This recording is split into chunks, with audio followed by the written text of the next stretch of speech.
My name is Lieutenant Commander Saraphina Vulov. I serve in the United States Navy and I've stood calm under missile fire and led men into combat zones.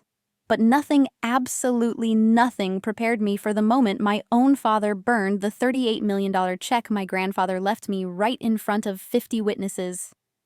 He didn't just incinerate money. He tried to burn my honor, my identity, and everything I stood for. That moment wasn't just a betrayal, it was an act of war. What he didn't know was that I had already survived a deeper kind of battlefield growing up in a house where loyalty was currency and silence was survival. This isn't just about revenge. It's about legacy, truth, and the fight to reclaim your name when those who should have protected you try to erase you. Before we begin, I want to ask, where are you watching from and how old are you? Don't forget to subscribe to Subtle Revenge Stories for more stories that cut deep and heal even deeper. The morning of the will reading.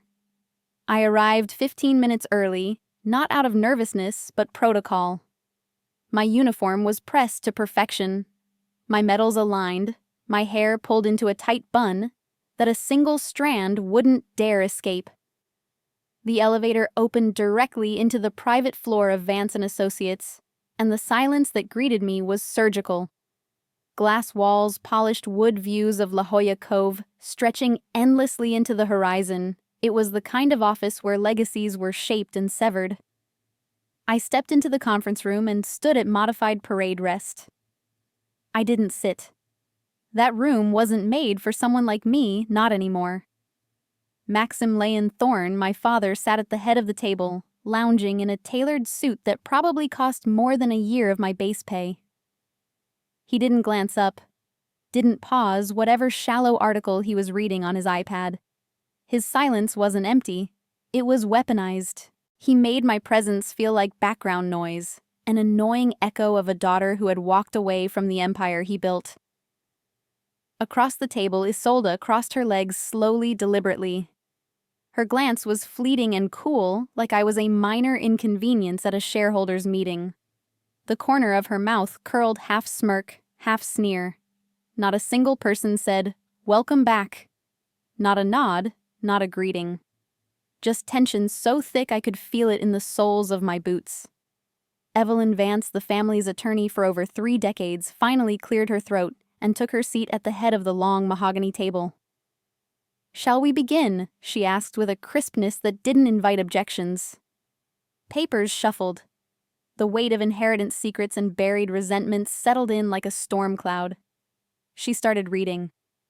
Gus Vulov, my grandfather. My anchor had made his final decisions with military clarity. The Coronado Villa went to Isolde, his collection of rare naval history books to my father. Traditional, predictable, almost anticlimactic. I allowed myself a moment of shallow breath. Maybe this would be quick. Maybe they had convinced him to play it safe in the end. Then Evelyn turned the page and I heard it in her voice. The smallest shift. The kind you only catch if you've spent your life listening for enemy movement beneath the noise. And to my granddaughter, Lieutenant Commander Saraphina Vulov. The cadence changed. So did the air. She didn't say "I bequeath." She said "I entrust."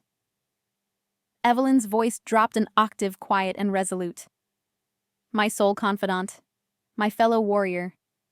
I leave her the entirety of my remaining estate, including controlling shares of Aegis Dynamics. That's when the silence shattered, not with noise, but with a stillness so sharp it cut the room in half. Maximilian's iPad hit the table with a thud. Isolde froze, her fingernails digging into her designer clutch. I didn't flinch. I didn't gloat. I just stood there. Because in that moment, I knew something neither of them could process. This wasn't a gift. It was a mission. Before I could move, before I could even reach for the check that Evelyn slid across the polished table with such deliberate grace, my father lunged. He didn't stand. He launched himself forward like a man who had just seen his empire slipping between his fingers. His chair scraped violently against the floor, shattering the stillness like glass. One hand slapped the check off the center of the table as if it were poison. The other hand, trembling but decisive, pulled something from his jacket pocket. A gold Zippo lighter. Heavy. Engraved. A gift from some Saudi defense minister, I remembered. His trophies always came from shadows. "Let me show you what it's really worth," he snarled, not at me but at the idea of me. At the uniform I wore.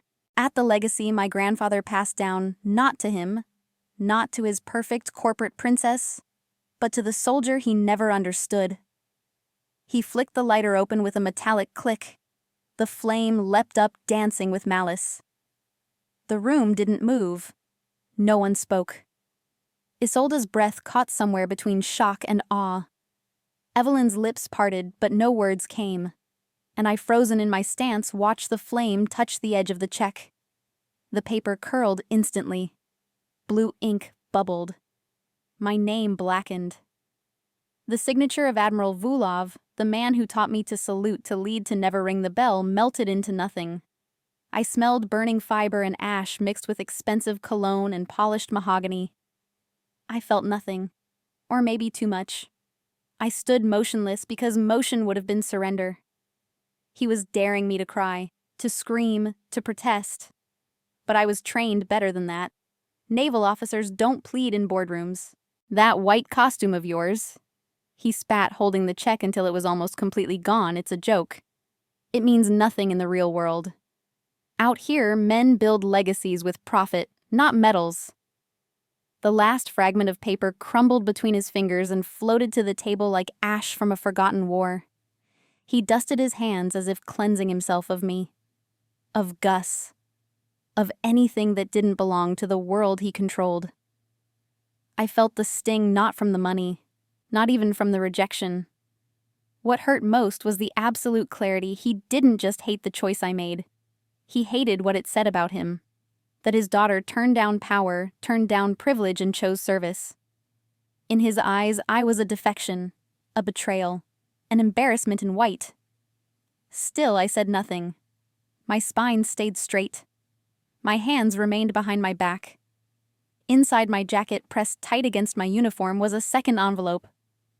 One that still held weight. A different kind of firepower. My grandfather had prepared me for this. Not with weapons, but with foresight. This check was never the war.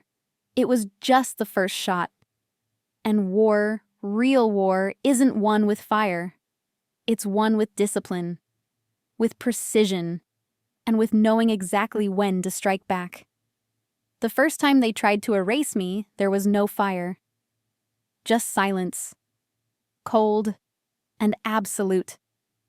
I had just returned from my first deployment in the Persian Gulf, 18 months of heat, grit, and pressure so constant it rewired how I breathed. I was bone-tired, but proud. Proud of my unit, proud of what we'd endured, proud that I had earned my place in something bigger than myself. I had dreams of sleeping in my own bed again, of breathing in the soft San Diego air, of walking barefoot on cool hardwood floors that used to feel like home. But home was no longer there. When I stepped into the Thorne mansion in Coronado, duffel bag slung over one shoulder, it felt like walking into a hotel where no one had booked your name. The house was silent. Not the kind of restful quiet you long for after chaos, but the vacuum of absence, no one waiting. No food on the stove, no note. Just echoes. I climbed the stairs to my old bedroom muscle memory, guiding me through the house I had once memorized down to every creak in the floorboards. I opened the door, expecting Navy sheets, crooked bookshelf, and my Annapolis photo still on the dresser. Instead, I walked into a showroom. Beige armchairs, pristine carpet glass side tables with untouched magazines. My bed gone. My desk gone. The books, the photos, even the small framed flag I received at my Naval Academy graduation gone. The walls were bare scrubbed of fingerprints, stories, and memory. A single fake orchid sat in the center of the room like a tombstone. It wasn't just a remodel. It was a sterilization. Isolde appeared in the hallway, a cup of mint tea cradled in both hands like royalty. She paused just long enough to glance into the room and register my frozen shock. A small smile tugged at the corner of her mouth, not cruel, just clinical. "Don't be dramatic, Seraphina," she said as if I'd dropped a glass or spilled water. "It's a sitting room now. Far more useful." She took a sip and then she walked away. No apology, no explanation, no hesitation. Just a new world she had helped curate, one in which I had never existed. That moment landed deeper than any insult. They didn't want me angry. They wanted me irrelevant, erased, rewritten. I wasn't the prodigal daughter. I was the embarrassment. The soldier who came home with sand in her boots instead of spreadsheets in her briefcase. That room, that hollow space, told me everything I needed to know. I had no place in their future. My past had already been removed. I was a ghost with a beating heart. And yet I didn't cry. I didn't beg. I walked back down those stairs out of that house and drove straight to my grandfather's porch. He didn't ask questions. He just poured bourbon, sat beside me on that swing, and said, "They're ringing the bell for you, Sarif. Don't you let them." I didn't. And I never would. The last Christmas party I ever attended at the Coronado Mansion was nothing short of a symphony of wealth-polished silverware, a string quartet playing near the fireplace, and guests who spoke in polite, curated tones about IPOs and vineyard acquisitions. The tree stretched 15 feet into the vaulted ceiling, decorated with imported crystal ornaments and perfectly positioned lighting. I stood in my white navy dress uniform near the end of the long dining table, trying to blend into a world that never wanted me to belong. My shoes shined, but they squeaked slightly on the marble like a warning. I shouldn't have come. My father stood at the head of the table, his wine glass catching the light like a scepter. He held court as he always did, composed, confident, deeply aware that every word he spoke carried weight in that room. A toast, he announced, his voice booming with just the right balance of authority and charm. To Isolde, he began turning to my sister for securing the $50 million contract with the Department of Defense. She is the future of Aegis Dynamics. Applause rang out, instantly rich and rehearsed. Isolde gave a gracious nod, her diamond earrings catching the light as if winking at the room.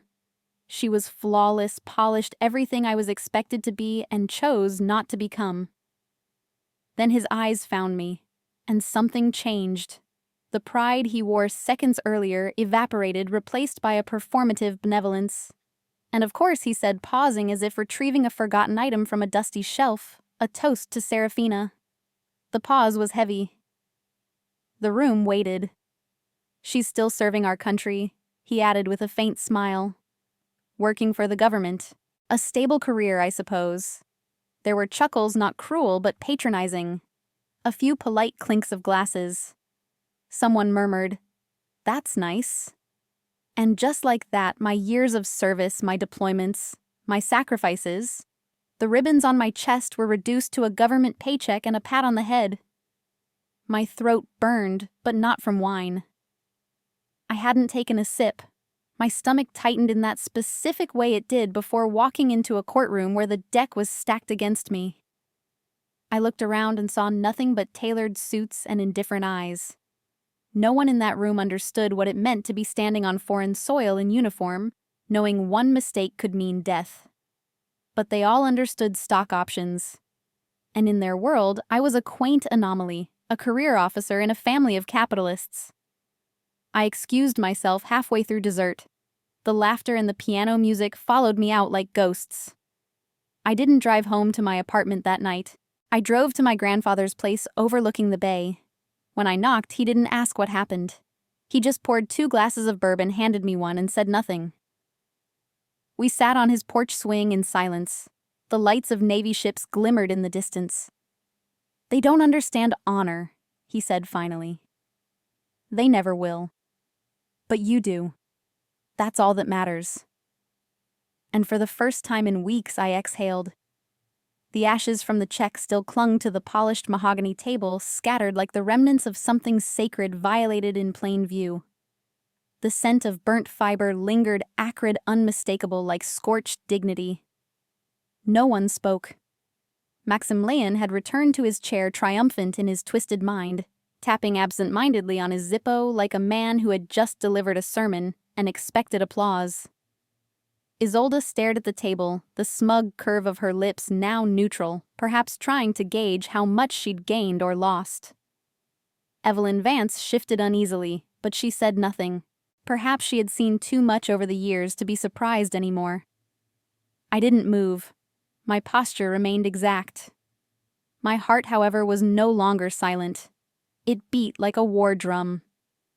Inside my jacket against the crisp white of my uniform, I felt the weight of a second envelope. Smaller than the first. Heavier. I had carried it with me ever since the Admiral passed. He gave it to me himself 2 weeks before his final breath, with that same haunted calm that only those who've seen too many battles possess. "Don't open this unless they try to burn it all down," he'd said. "And if they do, don't hesitate." I hadn't understood what he meant then. Now I did. He knew them. He knew exactly how far they'd go to keep their version of the legacy intact. He also knew I would be the only one who wouldn't fold. I stood in that room not as a daughter, not as a beneficiary, not even as a soldier, but as a survivor of their quiet war. They didn't scream. They erased. They didn't attack. They redefined.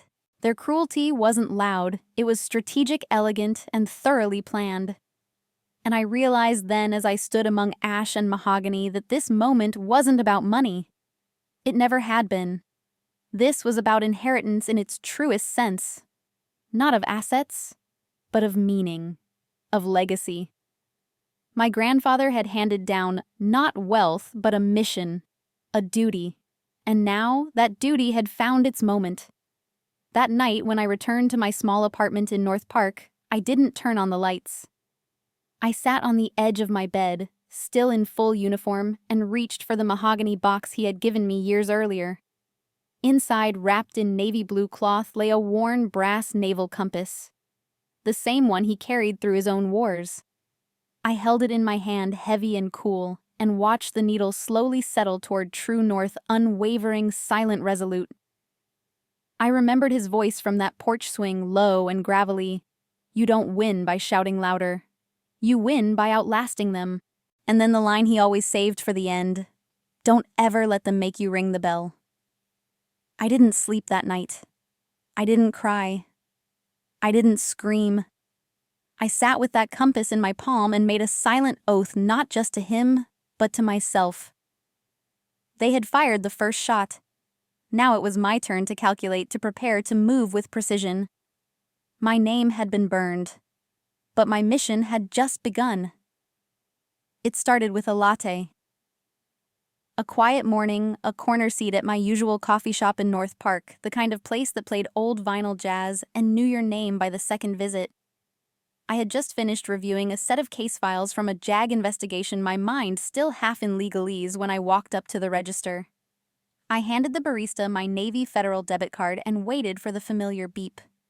But instead, she frowned and looked up. "I'm sorry, it's been declined."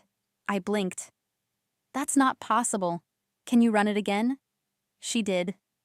Same result. This time, her face softened like she was used to delivering bad news to people who didn't deserve it. Still declined. My chest tightened, not with embarrassment, but with something colder. I knew the exact balance in that account. I knew every transaction. There had been no overdrafts, no missed payments. Something was wrong. I stepped outside, pulled out my phone, and called the bank. The sun was bright and hot, but my skin prickled with a different kind of heat, an internal alarm that something was deeply off. After navigating an endless loop of automated prompts, a customer service representative finally picked up.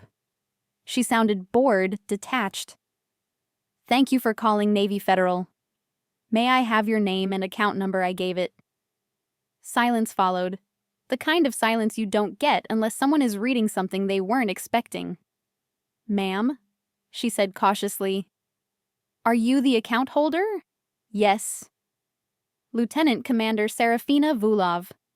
A longer pause. Then the voice came back flat and clinical. According to our system, this account was closed 2 weeks ago due to notification of the account holder's passing. I stared into traffic as if it could explain anything. I'm sorry, what the account was reported closed due to death. She said it plainly, as if reading off a weather report. Ma'am, we have documentation on file. There's nothing I can do from my end. I didn't even hang up properly. The phone slipped from my ear as I stood frozen on the sidewalk, my heart pounding. I wasn't just locked out of my money. I had been declared dead. Legally. Officially. Quietly. The precision of the move hit me like a punch to the chest. This wasn't a glitch. It wasn't an accident. It was an erasure. A signature strike. My father's signature. His weapon wasn't fire this time, it was bureaucracy. Cold, clean, and nearly impossible to trace, I drove straight to the DMV office in Claremont, my knuckles white on the steering wheel, my thoughts spinning like turbines. I needed to see it in black and white. I needed confirmation of the nightmare. The DMV, in its usual slow-motion cruelty, made me wait over an hour in fluorescent silence before calling my number. I handed over my license and military ID to a woman who looked like she'd rather be anywhere else. She typed, then frowned, typed again, and finally looked up at me, not with confusion, but with a kind of pity. Ma'am, according to our records, you've been legally declared deceased. My legs weakened beneath me. This wasn't just war anymore. This was annihilation. The DMV clerk didn't blink. She just stared at the screen like it held a glitch too absurd to question. I leaned forward slightly, my voice barely steady. You're saying the state of California thinks I'm dead? She looked at me, then at her screen, then back again. According to the database, yes, legally deceased, reported 2 weeks ago through vital records. My mouth went dry. That's a mistake, I said, my tone tight, clipped, the kind I used in the courtroom when someone was trying to corner a witness. I am standing right here. She nodded slowly, her eyes kind but helpless. I can see that, but the system doesn't. She printed out a form. The top read Request for Correction of Vital Status, Deceased in Error. Below it were fields requiring proof of identity, supporting affidavits, and notarized statements. I scanned it with trained eyes. It would take weeks, maybe months, to unravel. My driver's license, my social security number, my access to any official system was now frozen. The system said I didn't exist.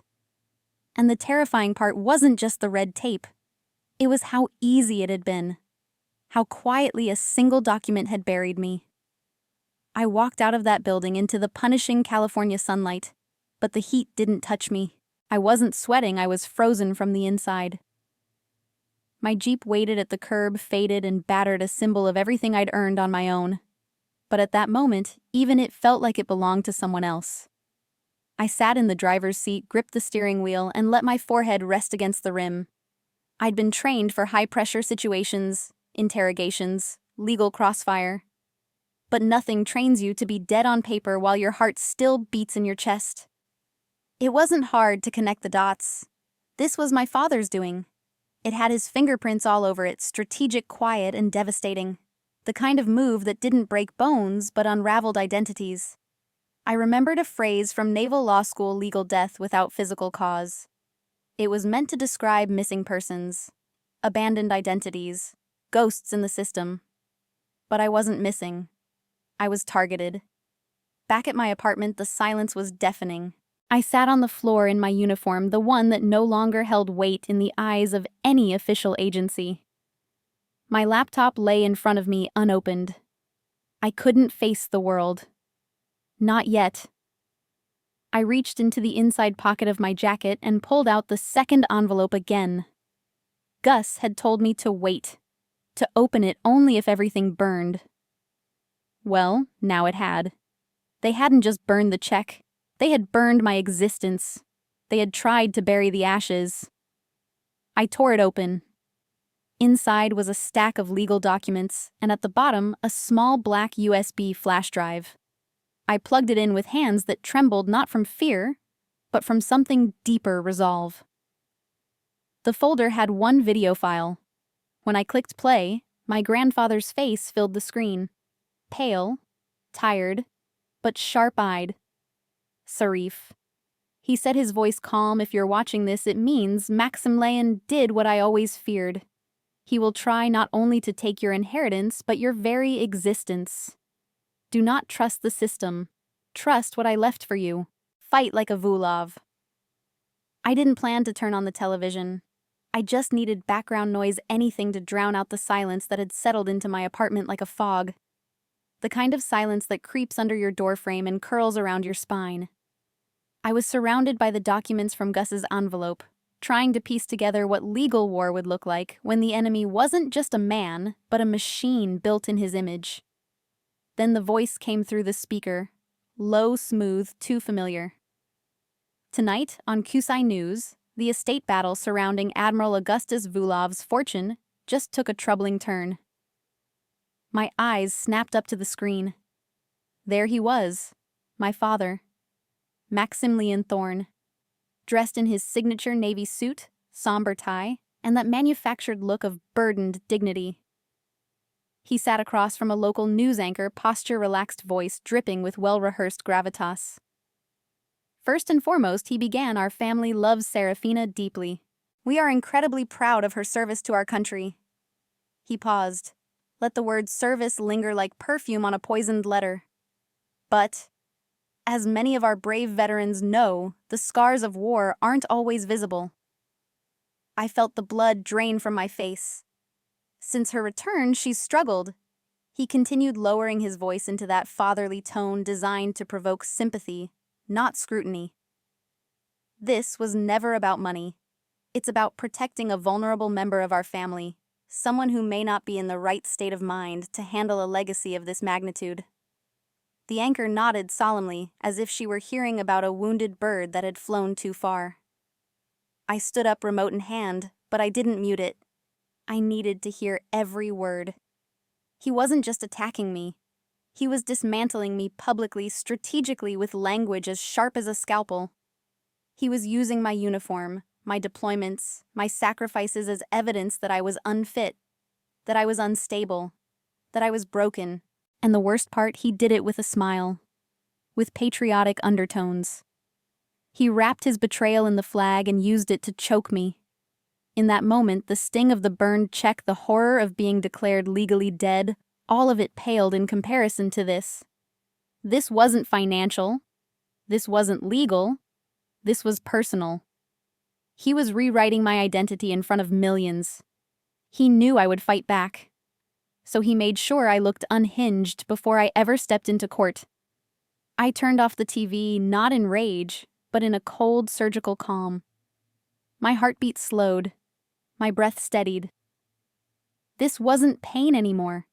This was strategy. He had declared war in public.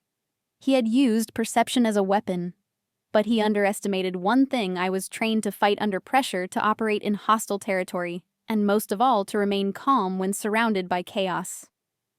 I walked to the small mahogany box that held my commission certificate, my medals, and Gus's compass. I held the brass dial in my hand, watched the needle point to true north. He doesn't see a daughter, I whispered, but I finally see the enemy. And just like that, I stopped being a daughter fighting for justice. I became a commander preparing for war. By sunrise the next morning, I wasn't grieving anymore. I wasn't reeling. I was planning. My call to Ria the night before hadn't been a cry for help. It was an operation order. When I walked into her Liberty Station office just after 700, the air had changed. The usual comforting mess of legal pads, old case files, and framed commendations had been cleared. The space had transformed into a forward command post. A whiteboard spanned the wall behind her desk, already covered in names, dates, and company branches drawn in red and black marker like the arteries of a sprawling conspiracy. Ria was in full battle mode. Her reading glasses perched low on her nose, black coffee in hand sleeves rolled to her elbows. She didn't ask how I was. She just pointed to the table. He wants to erase you. Let's make him transparent. The door opened and Cale Bishop stepped in quiet, precise, no wasted movement.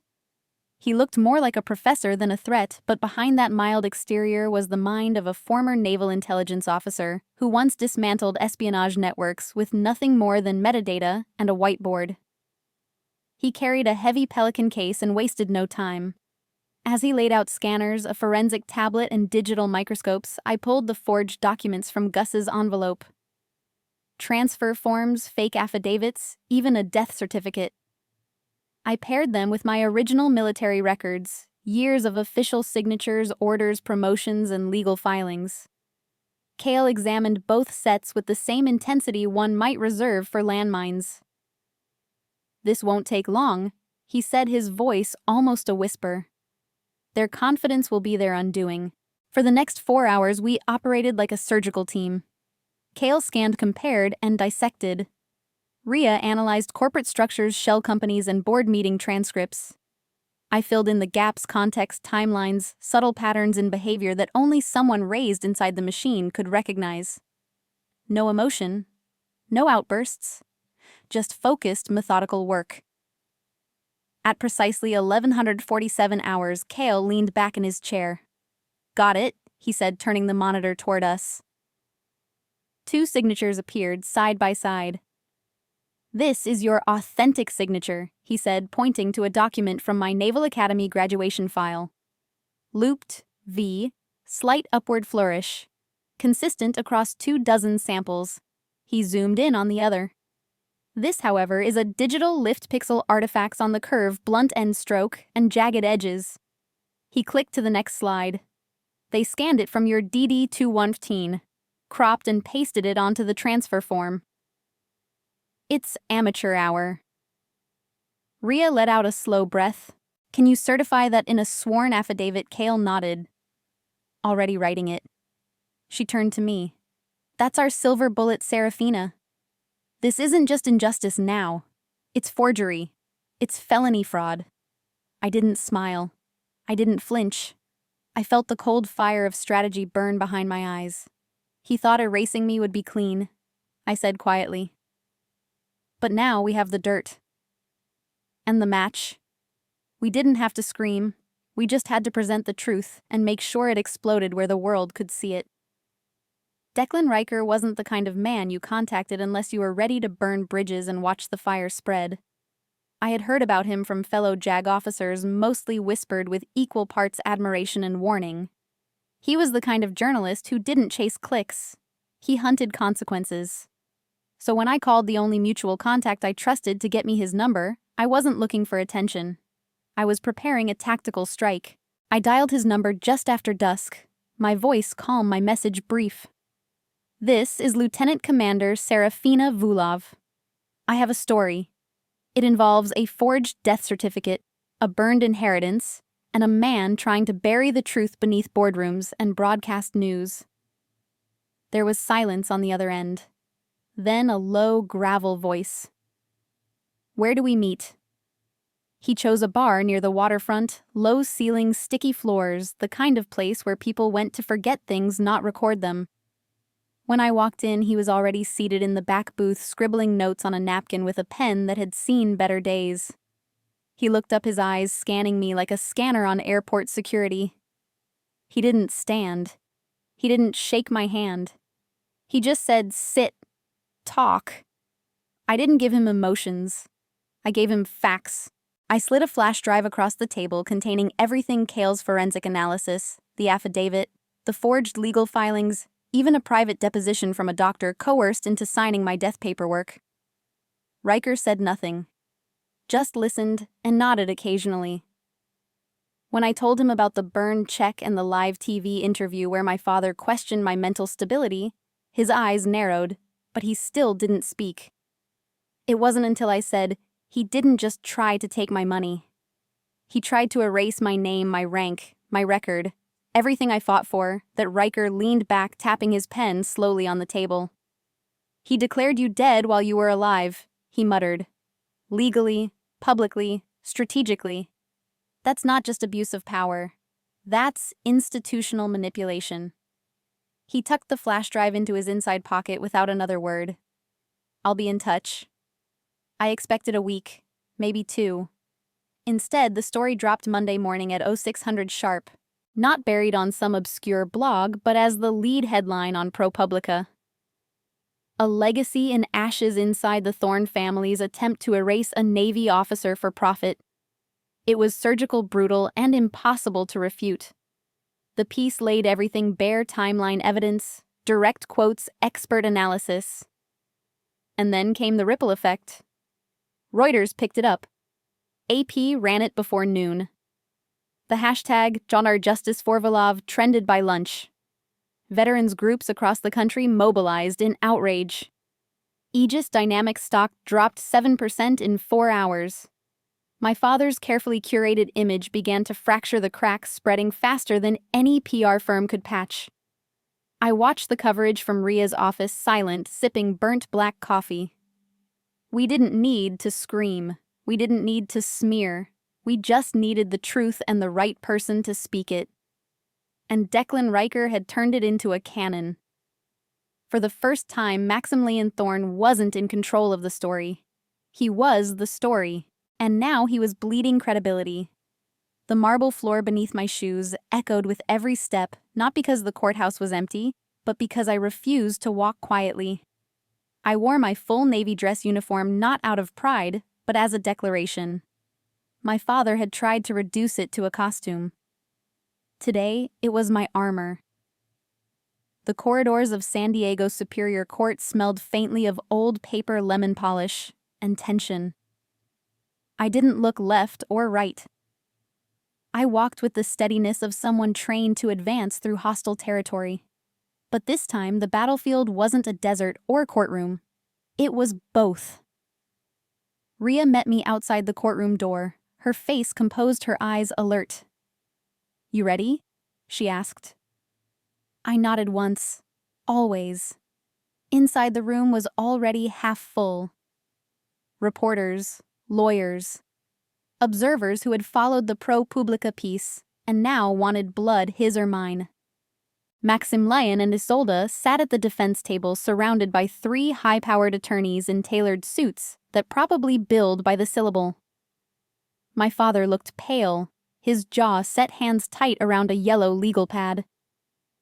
Isolde looked smaller than usual, her usual self-importance eclipsed by something rawer. Fear, maybe. Or shame. I didn't care which. The bailiff called the room to order. Judge Kinley presided, sharp, no-nonsense, rumored to have once sentenced her own nephew for embezzlement. I liked her already.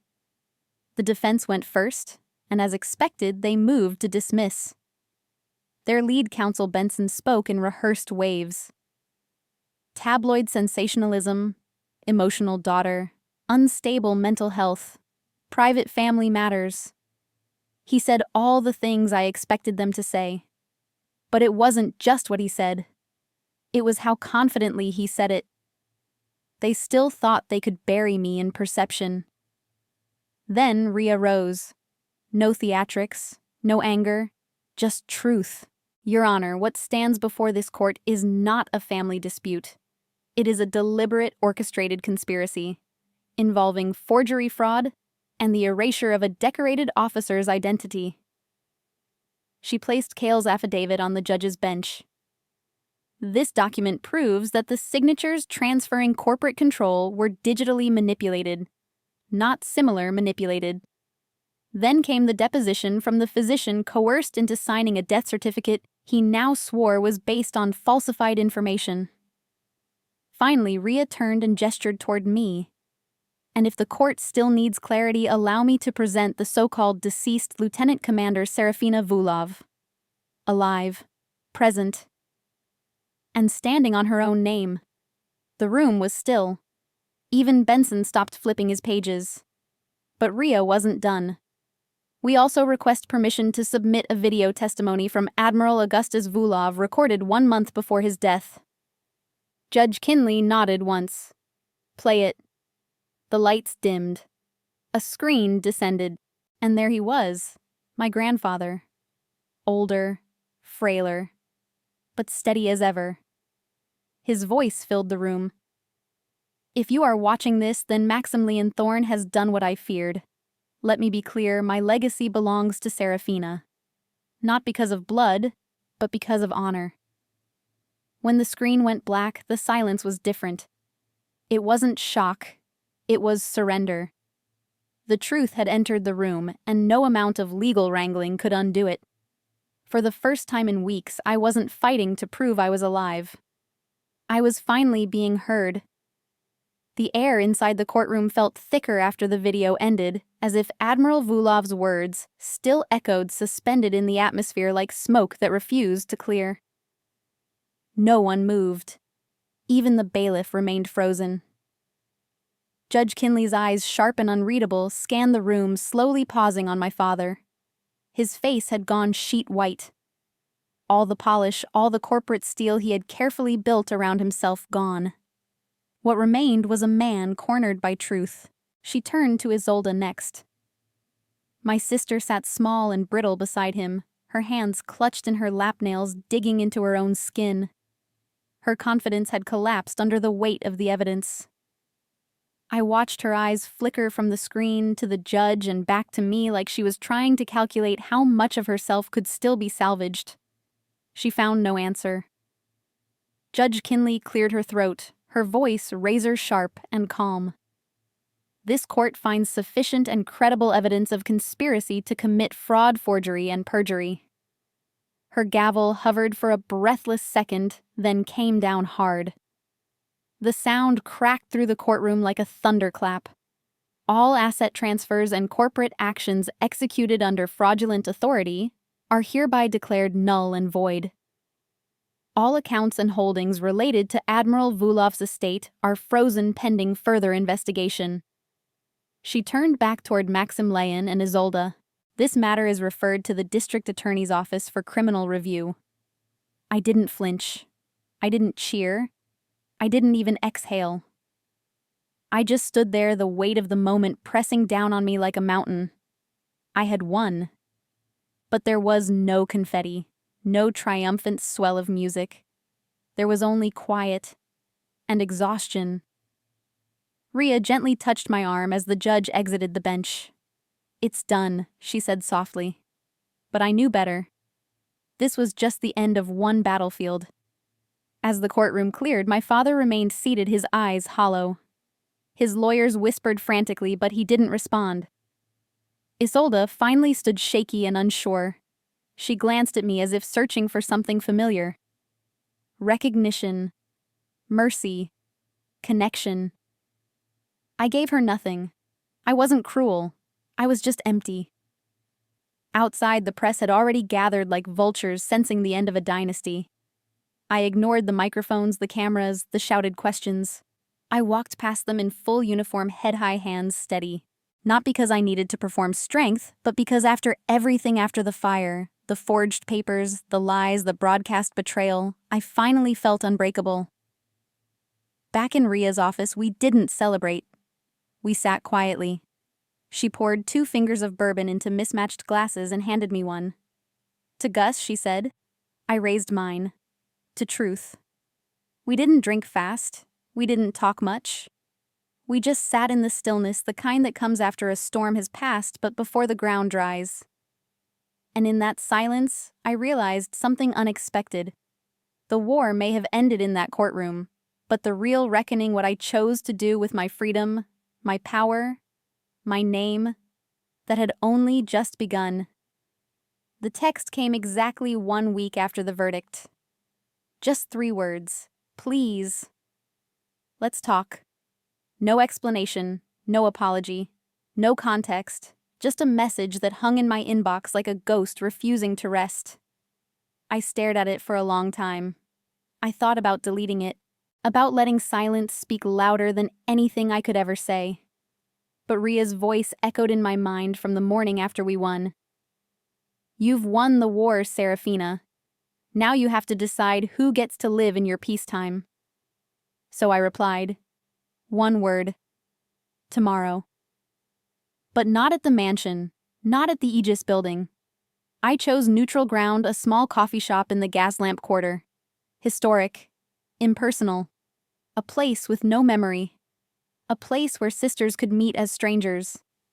She was already there when I arrived, seated by the window, hands wrapped around a porcelain cup that looked too delicate in her manicured grip.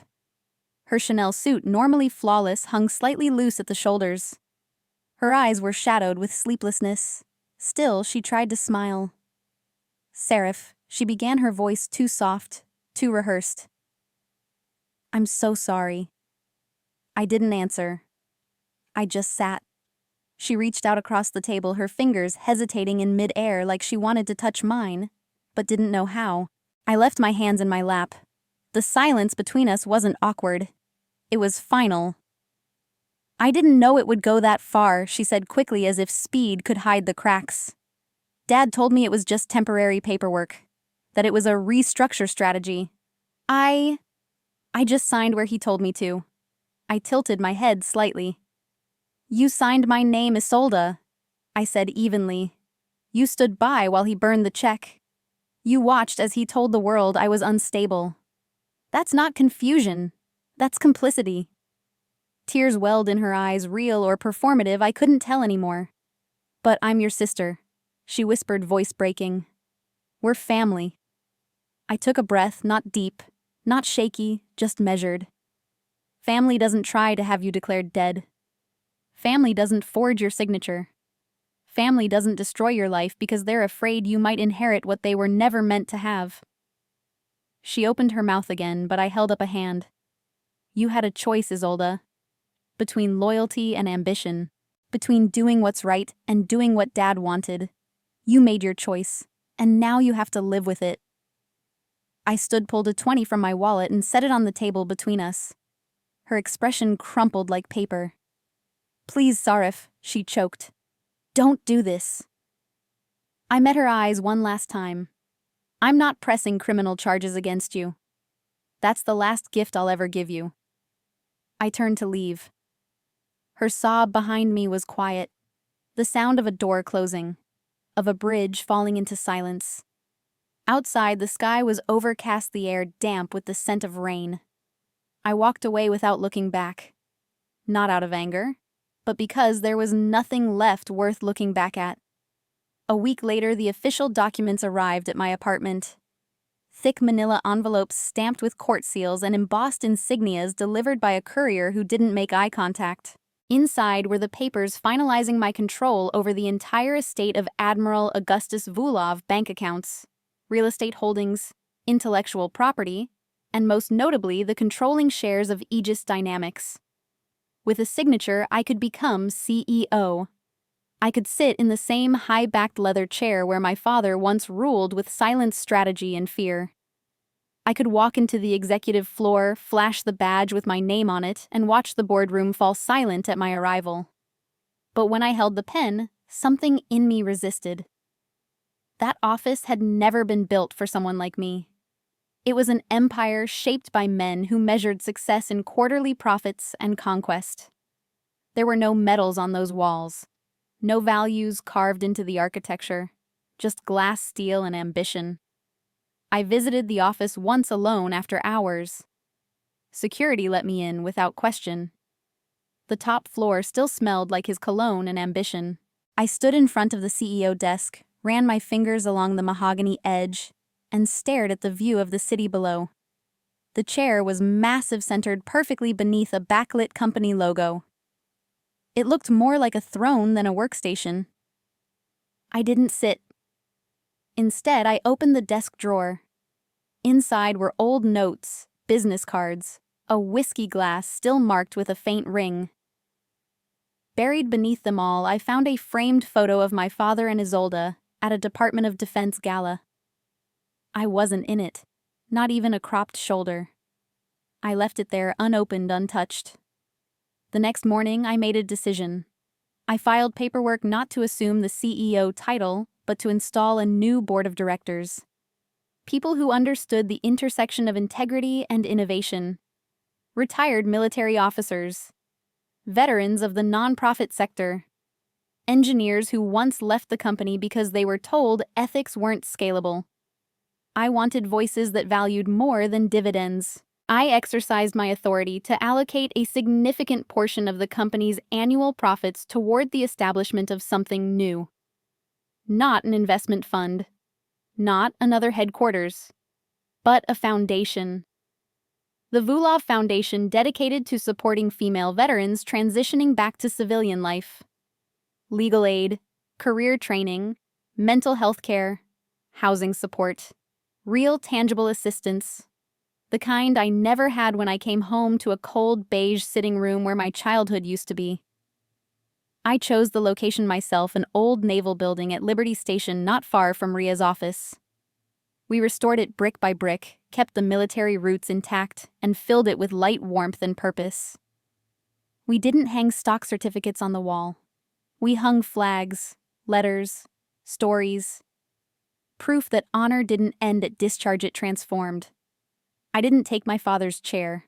I left it empty. Because sometimes the most powerful thing you can do with a throne is refuse to sit in it. She walked in quietly, shoulders slightly hunched like someone used to apologizing for occupying space.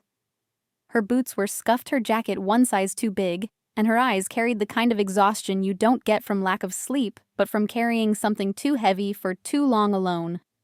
I was sitting in my new office at the Vulov Foundation, still getting used to the hum of restored light fixtures and the faint scent of fresh paint mixed with old brick. Ria had just stepped out. I looked up as the front desk staff led her in. "Corporal Naomi Reyes," she said, voice barely above a whisper. "Former Marine." She didn't sit right away.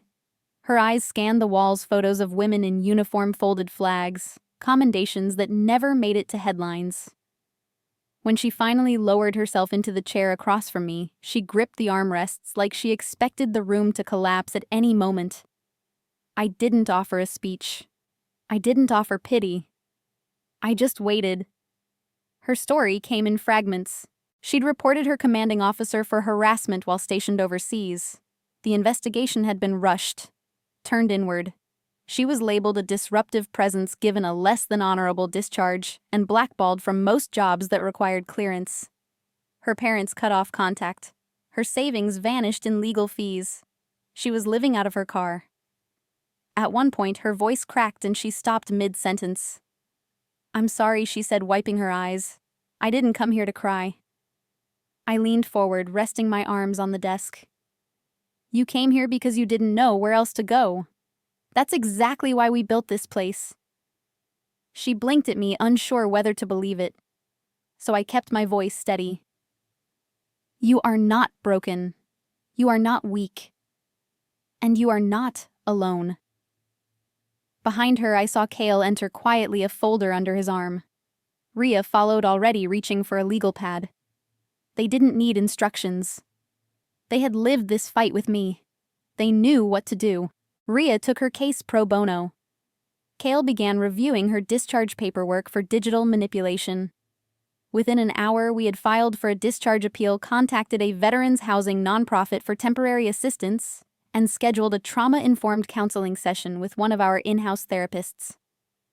As she walked out, shoulders slightly straighter, steps a little firmer, she turned back and whispered, "Why are you helping me? You don't even know me." I smiled softly, not with pity, but with recognition. "Because I do know you," I said. I was you. When the door closed behind her, I sat in silence. Not the kind of silence that comes from being erased, but the kind that comes from witnessing something reborn. For all the battles I'd fought, this one moment, this one woman felt like the true victory. Gus didn't leave me a fortune. He left me a mission. And today that mission had a name. Naomi. The beach was nearly empty when I arrived. The sun hung low over the Pacific, casting streaks of amber and violet across the sky. The breeze off Coronado Bay carried that familiar salty air I hadn't realized I missed until I breathed it in again. It was quiet, not the sterile quiet of corporate boardrooms or courtroom pauses, but the sacred hush of the ocean when it exhales at dusk. I parked my Jeep on the side of the old trail, kicked off my shoes, and walked across the sand toward the shoreline, the wind tugging gently at my sleeves. In the distance, I could see the silhouette of the Thorn Mansion. It still stood as grand and hollow as ever, a fortress of legacy built on control and illusion. I didn't look at it for long. That chapter was over. My eyes turned back to the horizon where ships far off blinked like grounded stars. This was Gus's ocean, his breath, his pulse. I reached into my jacket pocket and pulled out the brass compass he gave me all those years ago. It was worn now, the metal dulled with age, but the needle still pointed true. I knelt in the sand, opened the compass, and let it rest on my palm. "Happy birthday, Admiral," I whispered. We held the line.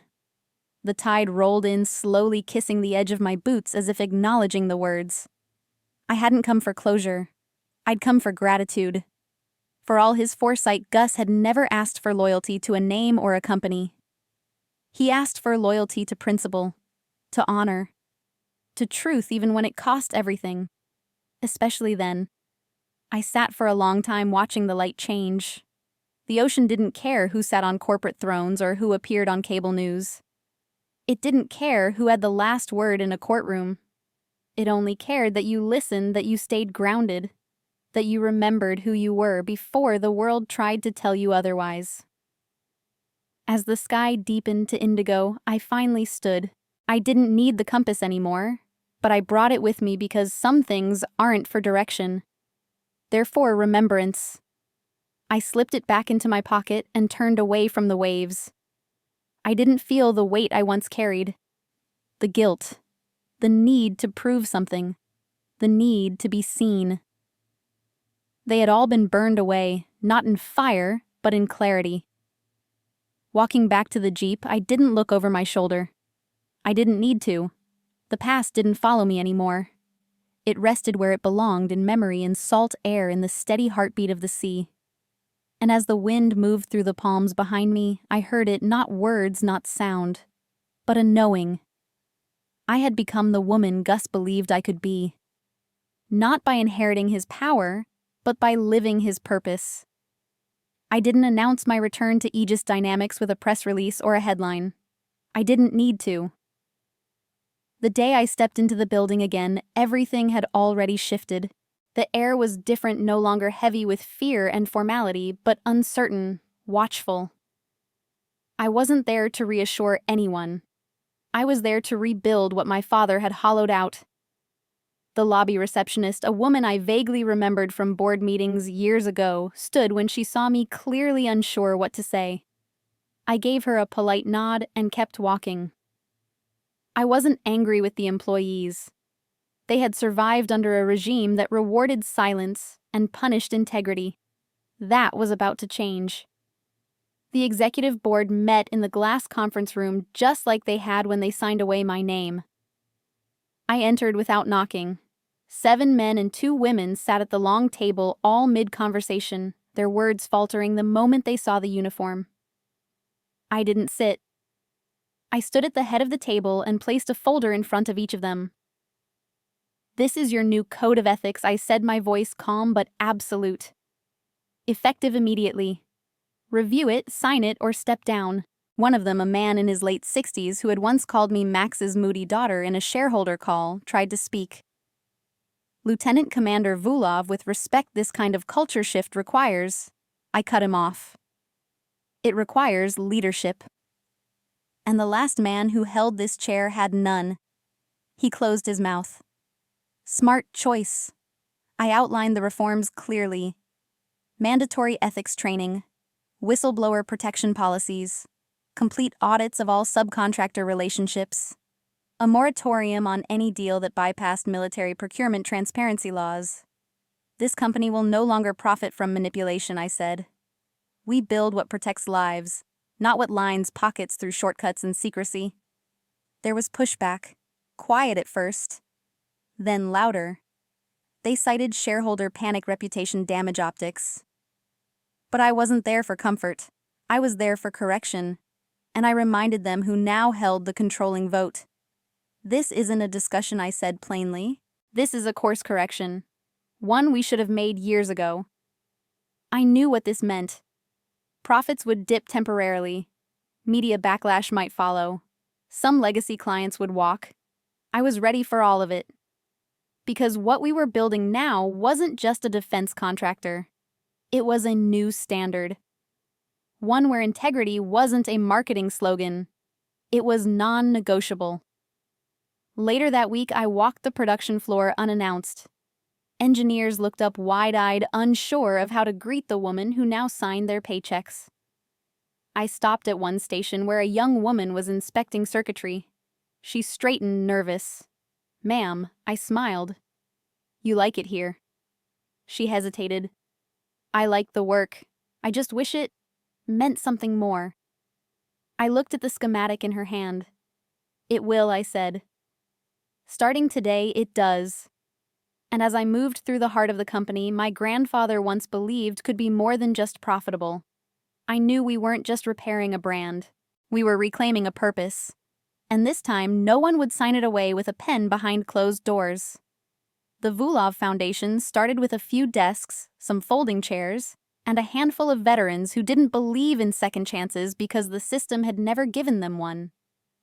But within months it had become something bigger, something louder, something impossible to ignore. Ria called it quiet justice. Kale called it strategic redemption. I just called it home. We didn't take corporate donations with strings attached. We didn't hang sponsor logos on our walls. Everything we did came from one source: redirected profits from Aegis Dynamics, now filtered through integrity. We built offices in San Diego, Norfolk, and Colorado Springs, places where veterans didn't just live, but often disappeared into paperwork and silence. Every case was personal. Ria led our legal team with the precision of a sniper. No wasted words, no missed details. She handled dishonorable discharge appeals, VA claims that had sat ignored for years, and cases of retaliation that would have died in dusty filing cabinets if not for her name attached. She never promised a win, but she always promised the fight. Kale ran the forensic division. He trained young tech analysts, many of them former military IT specialists, to detect digital manipulation, fake memos, doctored timelines, and buried evidence. Under his direction, we didn't just respond to injustice, we documented it, exposed it, and delivered it neatly packaged to the offices of oversight boards and investigative journalists who could no longer pretend they didn't know. I focused on one thing: rebuilding belief. Not in the government, not in systems, but in self. I met every veteran who walked through our door, no matter their rank, their history, or their shame. Some came angry, some broken, some too proud to ask for help, but desperate enough to show up anyway. I remembered every face, every story, because once I had walked in with the same hollow stare. One afternoon, a former Air Force mechanic named Grace sat across from me. She hadn't spoken in 15 minutes, just sat, fists clenched, eyes locked on the floor.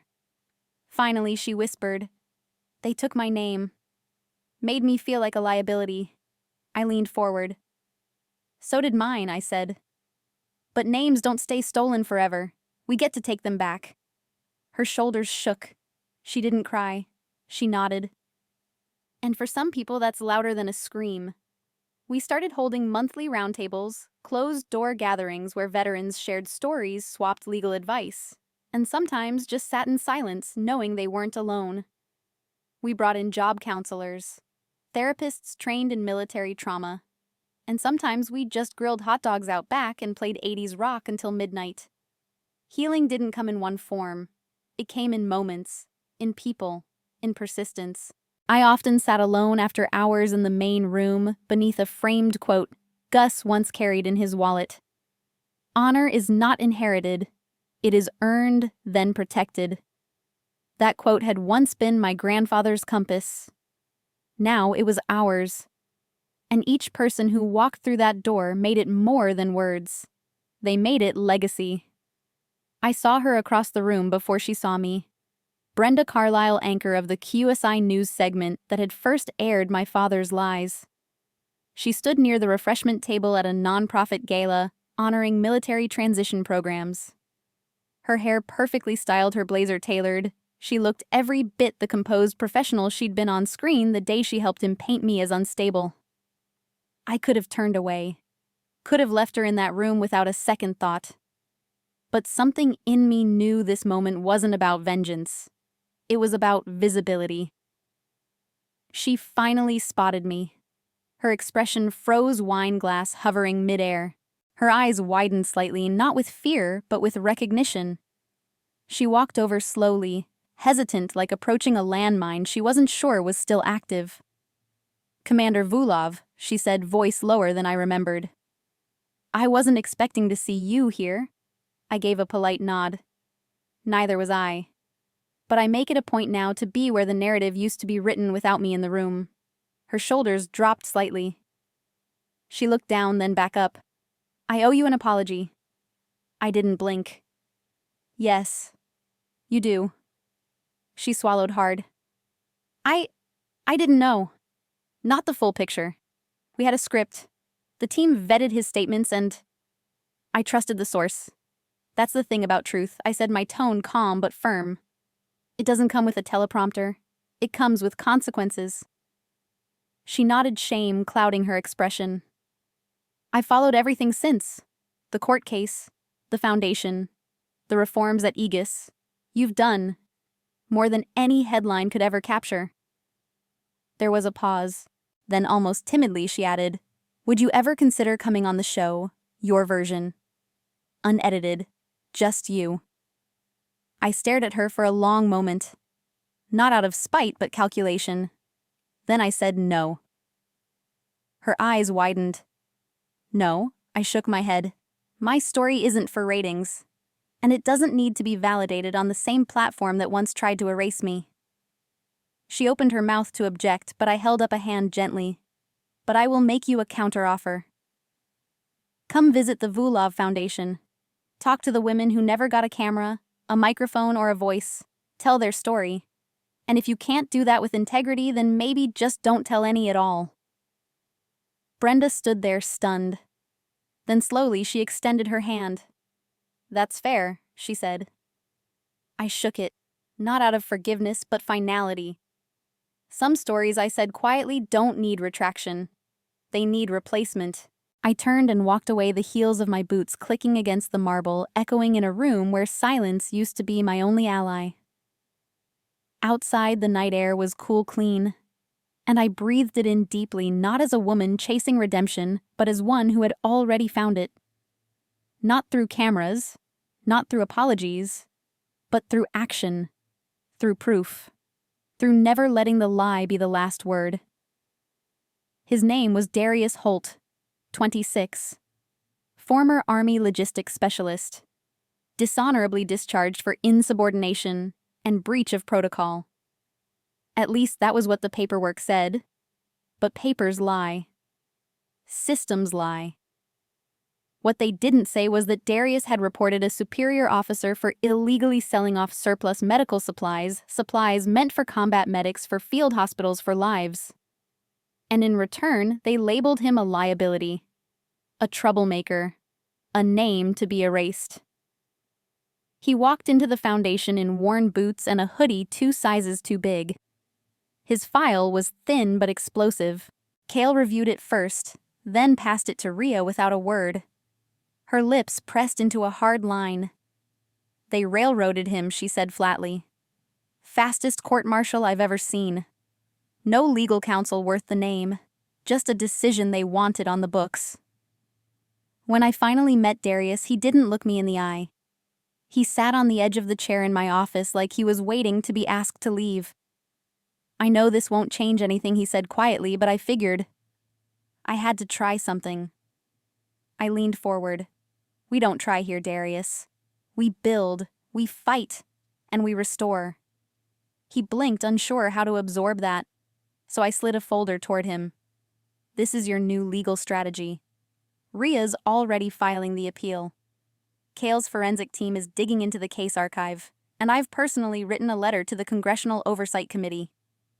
His head snapped up. "Why?" he asked, voice cracking. "Why would you go that far for me?" I looked at him steady and sure. "Because I've been where you are. Because someone tried to bury my name too. And because my grandfather believed that legacy isn't about what you keep. It's about what you protect. Over the next few weeks, we fought for Darius like we were fighting a war. Because in a way, we were. We uncovered emails, pressure tactics, a buried confession from a junior officer who had tried to speak up but was shut down. Rhea worked with the Pentagon's Inspector General's office. Kale traced metadata from a tampered file that had been quietly replaced in the system. It was relentless. It was exhausting. And it was absolutely worth it. When the decision came down a full reversal of his discharge, all benefits restored public apology issued by the Department of the Army. Darius stood in our office, the paper shaking in his hands. "I don't know what to say," he whispered. I smiled gently. "Then don't. Just wear your name with pride again." He nodded, tears caught in the corners of his eyes. As he walked out that day, I watched his back straighten the same way mine had years ago, when someone gave me permission to exist again. And in that moment, I finally understood what Gus had meant when he handed me that compass. It wasn't about guiding myself. It was about helping others find their own direction when the world tried to push them off course. My grandfather used to say that honor isn't given, it's earned, protected, and passed on. Today, I finally understand what that means. This story was never just about inheritance or revenge or even justice. It was about reclaiming a name not just for myself, but for every person who's been silenced, dismissed, or erased. And now I want to hear from you. Have you ever been made to feel invisible by your own family, by your workplace, or by the system? What did you do to rise above it? What did you learn from your fight? Share your story in the comments. If this journey meant something to you, please subscribe, and share this with someone who needs to remember their name still matters. You are not alone. Thank you for listening.